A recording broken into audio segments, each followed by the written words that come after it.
And all new data suggests that people refusing to get the vaccine and this Delta variant are really fueling the latest surge. Today we talked to experts about what level of concern they have about the variant. Our KRON 4's Dan Kerman joins us now live from San Francisco with details on that. Dan?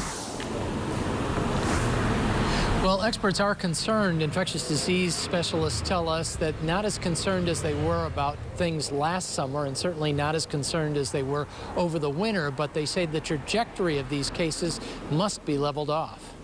COVID cases continue to surge across the Bay Area and the nation, especially among those unvaccinated, due to the more transmissible Delta variant. We're clearly heading in the wrong direction. Infectious disease experts say while hospitals in the Bay Area are not getting overwhelmed, the numbers remain troubling. What I'm concerned about is the trajectory of cases going up, and it's going up fairly fast. And we need to go back to that old term that we all were talking about a year ago, and that is flattening the curve.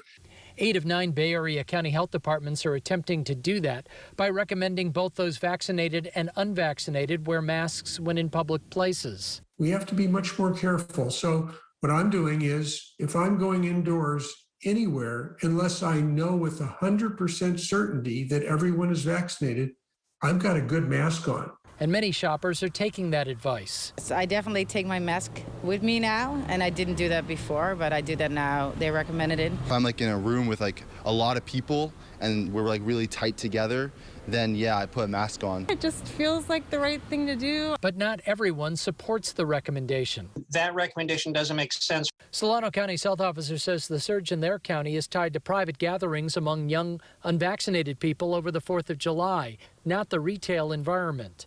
He says that doesn't justify a masking for all recommendation. That recommendation essentially is making the inference that the Delta variant is somehow doing a better job of defeating the vaccine, so even vaccinated people are at risk of getting sick and of passing it on. And there's absolutely nothing to suggest that that's true. Dr. Macha says he might change his mind if there is a new variant that comes out that proves to be more effective against the vaccines. Live in San Francisco, Dan Kerman, KRON 4 News.